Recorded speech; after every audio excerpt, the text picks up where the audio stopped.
The spotlight the women's team has put on equal pay certainly has just started so many conversations at home and in much bigger places. Women's Health magazine has an article on the stands right now about what they're calling rampant gender discrimination faced by professional female athletes. We're going to talk about this. Here with us is the editor-in-chief of Women's Health magazine, Liz Plosser. Thank you so much for being here. Thank you for having me. And we should also say former soccer player in college. Former soccer player, yes. And your children?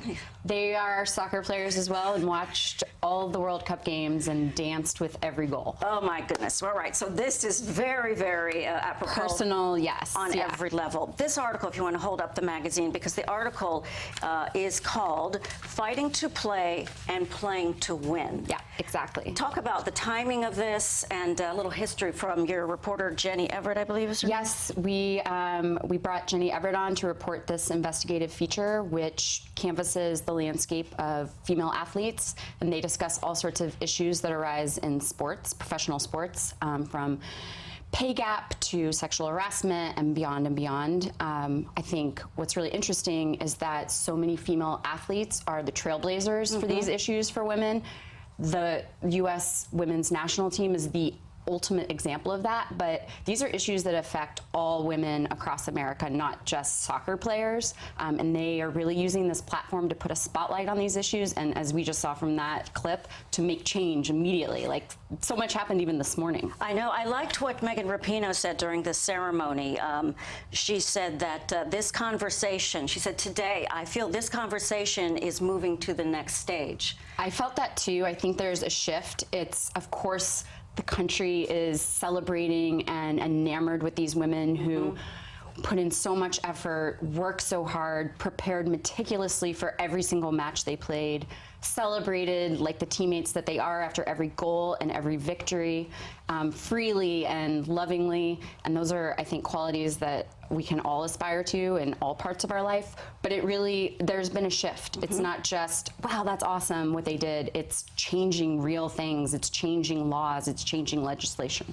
At the same time, and Megan Rapinoe, she alluded to this today about being criticized, and she took some of that back, she said, but I don't know, double standard? I think a little bit, and we've seen this in the past, even with Brandi Chastain, when she was on the World Cup team and had that very memorable moment of ripping off her shirt to express her excitement.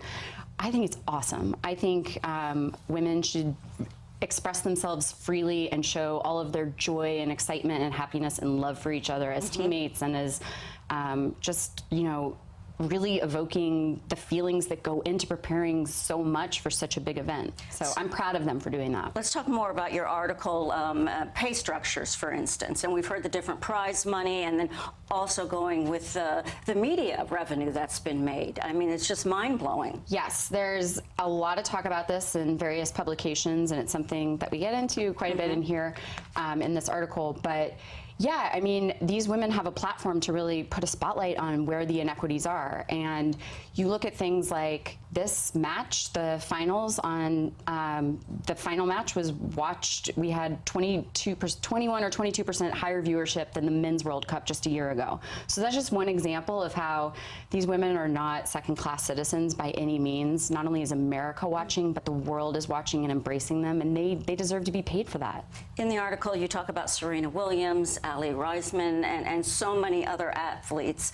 We're not athletes, but we certainly have dreams and we enjoy sports. So what do we do? How do we, as regular folks, get a hold of this momentum and sail with it if this is what we believe in? Well, I hope. Which I do, by the way. Good, me too. Definitely we do at Women's Health. I hope that the country really embraces this momentum, whether you're a man, a woman, a child, a teenager, whoever you are.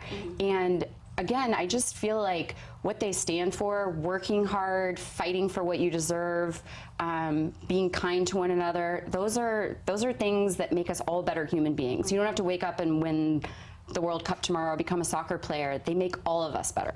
Go to a soccer game. Yeah, right? definitely. A child's, college, anything. Some of the Yes, support women in sport. There's a lot of research about how when young women begin playing athletics as girls, they go on to have more successful careers and career ambitions. And as a mom to 3 kiddos, including a daughter, I'm definitely reading and watching that research and fostering it in my family. All right, Liz Plosser, Editor-in-Chief of Women's Health. Thank you so much. Thanks for having me. Very nice to speak with you.